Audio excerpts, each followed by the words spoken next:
জৈবভাবে বাগান করতে গেলে আমাদের অনেক কিছু জৈব জিনিস জোগাড় করে রাখতে হয়, সেটা আমিও করি এবং আজকে সেই জিনিসগুলো শেয়ার করব যে আমি কি জৈবভাবে বাগান করার জন্য বেশ কিছু জিনিস আমি চেষ্টা করি জোগাড় করতে এবং সেগুলো দিয়েই কিন্তু আমি বাগান করি।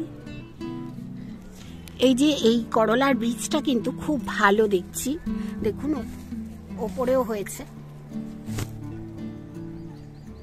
আমিও অবাক হয়ে গেছি, এতদিন তো দেখতে পাইনি এরকম বীজ, অনেক দিন আমি দেখতে পাইনি এরকম বীজ। সুন্দর করলা হচ্ছে, বেশ ভালো লাগে যখন সবজিগুলো হয় ছাদে পরিশ্রম করার পর, তখন মনে হয় হ্যাঁ সার্থক আমার বাগান করা। তা এই বাগান করতে গেলে জৈব জিনিস একটা তো আমি অনেক দিন প্রায় শেয়ার করি যে কিচেনের তরল সার, কিচেন কম্পোস্টের, কিন্তু তরল সার ছাড়াও আবার স্পেশাল কিছু কিছু জিনিস না আমি মানে তৈরি করে গাছে দিই। যেমন এখানে দেখুন কালকে এই লঙ্কা গাছটার বেশ কিছু পাতা আমি কেটে দিয়েছি, কারণ এখানে দেখছি ফুল আসছে। এই দেখুন এখানে ফুল আসছে, এই যে ফুল আসছে, তাই এর গ্রোথ কমানোর জন্য আমি বেশ কিছু পাতা কেটে দিয়েছি, একটু বয়স্ক পাতা। তবে পাতাগুলো কেটে যে আমি ফেলে দেব তা নয়, সেটাই আবার এই যে জলের ভেতর মিশিয়ে দিয়েছি। এই যে বাগান করতে গেলে আমি যে জিনিসগুলো জোগাড় করি সেগুলো এখন আমি আপনাদের দেখাবো।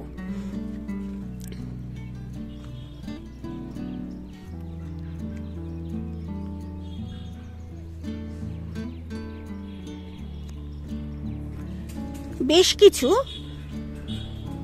রান্নাঘরের জিনিসই আমি জোগাড় করে রাখি, সেগুলোকে গুছিয়ে রাখলেই কিন্তু বাগান করা খুব সুবিধে হয়।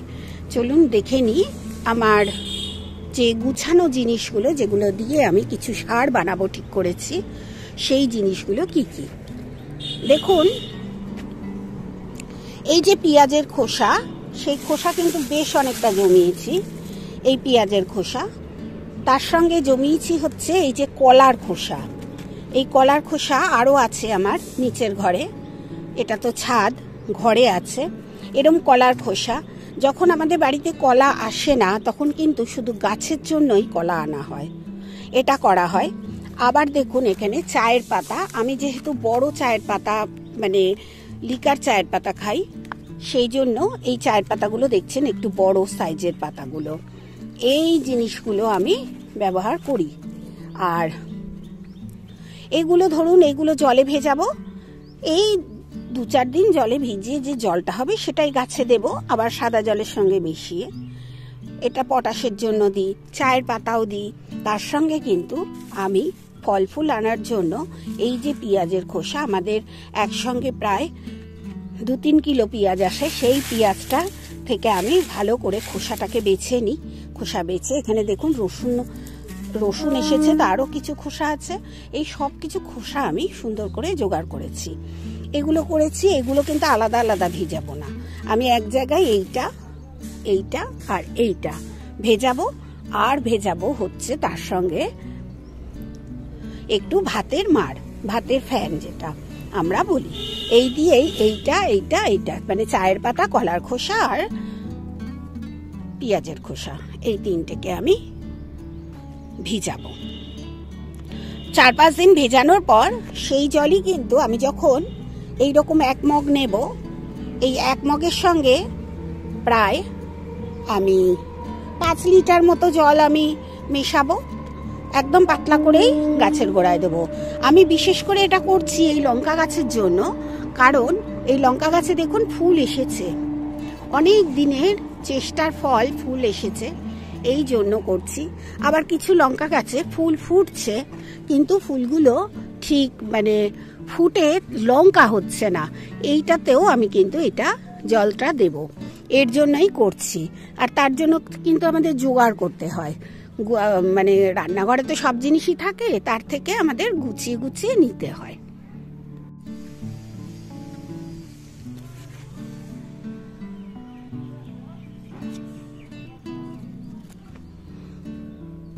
আজকে আমি এই যে ঢেঁড়স গাছগুলো দেখুন, ঢেঁড়স গাছের মাথাগুলো সব গুটলি পাকিয়ে গেছে, আমি অনেক দিন ধরেই বলছি। আজকে যে জিনিসটা আমি ব্যবহার করব সেটা হচ্ছে শ্যাম্পুর জল।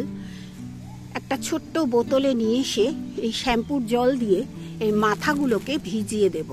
শ্যাম্পু কিন্তু অনেকটা নয়, ওই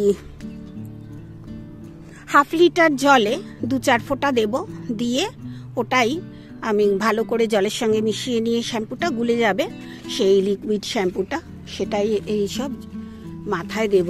আশা করি আমার এর ভেতর যে পিঁপড়ে হয়েছে পিঁপড়েটা চলে যাবে। আপনাদের বলেছিলাম আমি শেয়ার করব, এটা এখনো করা হয়নি, সময় পাই না, করাও হয়নি। দেখুন এইটা আমার লোকাল বীজ ছিল, লোকাল বীজে যে এইরকম হবে আমি ভাবতে পারিনি। আবার এইগুলো কিন্তু আমার ঘরের বীজ, মানে আগের বছরের যে বীজ ছিল, আগের বছরের একটি ঢেঁড়স গাছ থেকে আমি 2-4টে বীজ রেখে দিয়েছিলাম, সেই বীজের থেকে করেছিলাম চারা। আপনারা জানেন এই সামনের দিকে বসিয়েছিলাম। তা পেছনে আছে 5 পাতার গাছগুলো, সেখানে ছোট্ট ছোট্ট হচ্ছে। তবে আমার মনে হচ্ছে এতে একটু লিকুইড যে শ্যাম্পু আছে সেই শ্যাম্পুর 2-4 ফোঁটা দিয়ে আমি হাফ বোতল জল করব, যেটা 500 ml, সেইটাতে হবে মানে হাফ লিটার। তাতে আমি শ্যাম্পু মিশিয়ে গাছে দেব। আজকে আমি দেবই দেব, মানে এটা দিতেই হবে, আমি বুঝতে পারছি, না হলে অসুবিধা হচ্ছে। যাই হোক, এইভাবে কিন্তু আমার বাগান করা একদম সম্পূর্ণ আমার বাগান করা হচ্ছে জৈব পদ্ধতিতে। চেষ্টা করি নিজের মতো করে বাগান করতে। আর আপনাদের সঙ্গে আমি বেশ কিছুদিন ধরেই বাগান করার কিছু টিপস কিন্তু আমি শেয়ার করেছি, যে ধৈর্য ধরুন, বাগান আপনারা ঠিক করতে পারবেন। অনেকেই বলেন বাগান করতে পারছেন না। গতকালের যে ভিডিও, তাতে অনেকেই বলছেন বীজ কোথা থেকে নিয়েছেন। বীজ আমি অনলাইন থেকে এবারে নিয়েছি। আমিও তো দেখেছি যে বীজটা আমার ঠিক হচ্ছে না, তাই অনলাইন থেকে নিয়েছি। কিন্তু আমি অর্গানিক বাজার যে নেট আছে সেখান থেকে নিয়েছি বেশ কিছু বীজ। আবার সিড টু প্ল্যান্ট থেকেও নিয়েছি বেশ কিছু বীজ। সিড টু প্ল্যান্টের বীজগুলো এখন সবে আমার সিডলিং ট্রেতে জার্মিনেট হচ্ছে। আর অ্যাফোর্ডেবল থেকেও নিয়েছি বেশ কিছু বীজ। অ্যাফোর্ডেবলের গাছ খুব একটা ভালো হয়নি আমার কাছে। যত বীজ বসিয়েছিলাম, মানে প্রত্যেকটা বীজ যে জার্মিনেট হয়েছে বলবো না। যেমন এখানে ঝিঙেটা দেখছেন, এই ঝিঙে দেখুন, গাছটা একদম মোটেও আমার পছন্দের ঝিঙে হয়নি। ঝিঙে হয়নি না, ঝিঙে গাছটা হয়নি, কারণ ঝিঙে এখনো ধরেইনি। এইটা হচ্ছে অ্যাফোর্ডেবলের বীজ, এই যে এই গাছটা। আর এই সব গাছগুলো, এই যে এই গাছগুলো অর্গানিক বাজারের। আর এই যে চলুন আরো কতগুলো জিনিস দেখাই। যেমন এই যে লাউ গাছটা, এই লাউ গাছটা অর্গানিক বাজারের। তারপরে অর্গানিক বাজার থেকে আমি কিন্তু এই যে গাছটা, এই যে ঝিঙে গাছটা করেছি, এর বীজও কিনেছি। জানি না, এখনো কিন্তু ঝিঙে ধরেনি, শুধু মেল ফুল হচ্ছে। এবার কবে হবে সেটাও আমি জানি না। এরপর দেখাবো এই যে এটা অর্গানিক বাজারে। অর্গানিক বাজারের থেকে যে বীজ কিনেছি, দেখুন এখানে সুন্দর হয়েছে। আশা করি বুঝতে পারছেন যে করলার গাছটা আমার খুবই ভালো হয়েছে। তো সব রকম বীজ কিন্তু আমি এবারে নিয়ে চেষ্টা করেছি গাছগুলো ঠিকঠাক দেখার জন্য। এরপর হয়তো কিছু করে হয়তো অন্য জায়গা থেকেও বীজ আনবো, এবং সেই বীজও কিন্তু আমি দেখব। এখানে দেখুন, এইটা কিন্তু আমার অ্যাফোর্ডেবল থেকে এসেছে। এই গাছটা 5টা বীজ দিয়েছিল এই চিচিঙ্গের, তাতে 1খানা গাছ হয়েছে। এই যে এটা যেমন আমি বীজের জন্য রেখে দিয়েছি, আর এটা আমরা ব্যবহার করব আর একটু বড় হলে।